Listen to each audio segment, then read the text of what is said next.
What went wrong?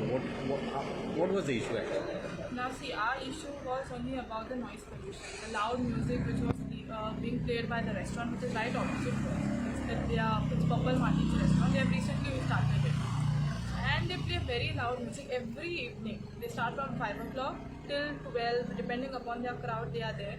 It goes on. And we've been complaining against them. Our neighbors have complained individually. I have complained. My father has complained. We went together and we complained, but no action was being taken.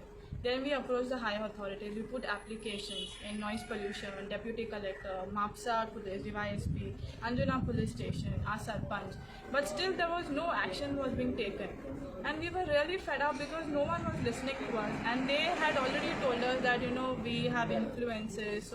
And we knew that nothing is going to happen if this is the way they talk. And every now and then when police is coming, they are telling them and they are still not listening. So we understood that they are not going to listen any which way, because otherwise they would have already listened and lowered the volume. They were in fact increasing the volume even more to tease us because we have been complaining against them.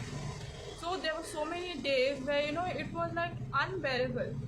The noise, the levels of it, like literally your doors, your windows are shaking. It gives you headache. Your heart was literally beating fast. My mom, now she's a hypertension patient.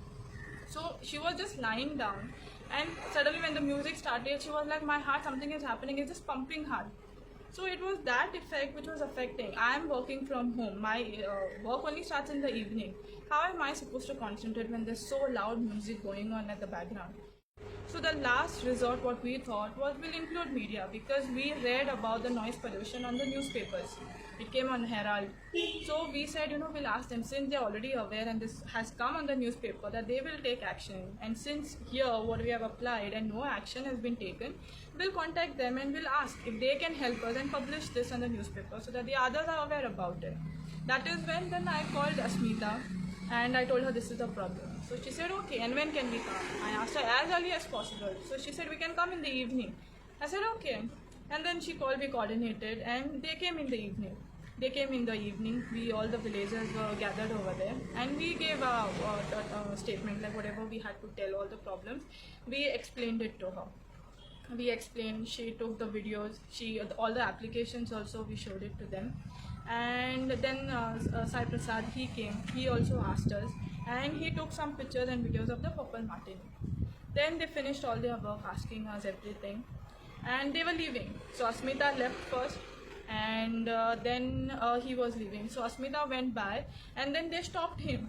At first we didn't realize that because that there was a block over there, so we could not see, and we were just going back to the house.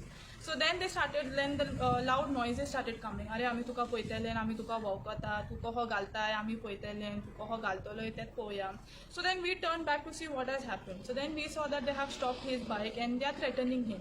It was in the middle of the road only, and those three people, they are all at the side and they are questioning him, तू कहो घालतलो, कहो कितें काडलो, and they were talking all of that and firing backwards. Then I went a little ahead. Then I saw Asmita, she came, and he started going on her also. So she removed her video and he went on her, literally in front, abusing her also, firing bad words to her and saying the same thing. All these three people were around and they were doing all this mess. Tourist actually over there, when they were covering our video, there was a tourist who was actually on a video call. They thought that he is capturing this, so they started abusing that fellow also. And then they came after this person. Now this is what the issue had happened. Now we never actually complained anything against them. Our issue was only with the noise. Nothing, we never took their name. They are the property owners over there, and they have given it on rent to some Delhi people who are running it. So our request was only to lower the music, nothing else. So there was actually not even necessary for them to come in this involved to do all of this thing. Okay. This is what I think.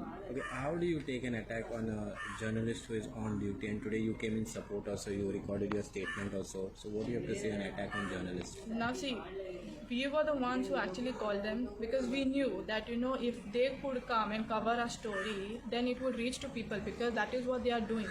We today, if we know anything what's happening in this world, in and around, it's because of the journalists only. If they don't publish, if they don't quote, we won't be aware of anything what is happening.